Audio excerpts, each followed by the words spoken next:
కొట్టలేదు అనుకునే వాళ్ళ సమస్యకి సో పరిష్కారాన్ని చూపించి సక్సెస్ని ఆనందాన్ని ఇస్తున్నందుకు thank you so much. And నా ఐ రిక్వెస్ట్, మరి అసలు ఇంతకీ ఈ సభ జరిగేదే ఆయన కోసం, పరామర్శ సభ, పరామర్శించడానికి వచ్చాం ఆయన్నే మనం, పాపం ప్రతాప్. ఇవాళ ఆయన సమస్యని ఆల్రెడీ ఆయన చెవిలో చెప్పారు. ఆ సమస్య అందరి సమస్య కాకుండా మీరు జాగ్రత్త వహిస్తూ మాట్లాడవలసిందిగా కోరుకుంటున్నాం. పరామర్శ ఓదార్చడానికి వచ్చారు. పుట్టినరోజుకి పిలిచినప్పుడు ఇంతమంది రాలేదు, పెళ్ళికి పిలిచినప్పుడు ఇంతమంది రాలేదు, పరామర్శించడానికి మాత్రం చాలామంది వచ్చారు. సో మీ అందరూ నాకు బంధువులే.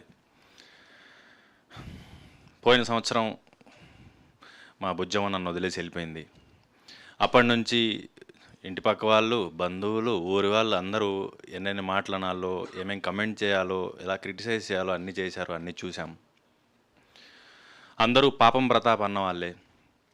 సమస్య చెప్పిన వాళ్ళు, సమస్యకు పరిష్కారం చెప్పిన వాళ్ళు ఎవరు లేరు. సో ఈ 17వ తారీఖు నా బుజ్జమ్మతో మీ ఊర్లోని థియేటర్స్లో మీ మధ్యలోకే బుజ్జమ్మతో వస్తాను, పాపం ప్రతాప్తో. నా సమస్య ఏంటి, దానికి పరిష్కారం ఏంటో కూడా మీ ముందుకు తీసుకురాబోతున్నాను. మీ అందరికీ ఎవరైతే పాపం ప్రతాప్ అంటున్నారో మీతోనే నేను వీర ప్రతాప్ అనిపించుకుంటాను. ఒక చిన్న హెల్ప్ కావాలండి, ఈ మైక్ పట్టుకోరా ఒకసారి. ఓకే, పంచ జారిపోతుంది. మైక్ పట్టండి, మైక్. వీర ప్రతాప్ 17వ తారీఖు చూడబోతున్నారు. అంతే అండి. Thank you. బా, పాపం ప్రతాప్గా వచ్చి Thank Veera you so ప్రతాప్గా much. వేదిక మీద మారారు మీరు. చాలా జాగ్రత్తగా.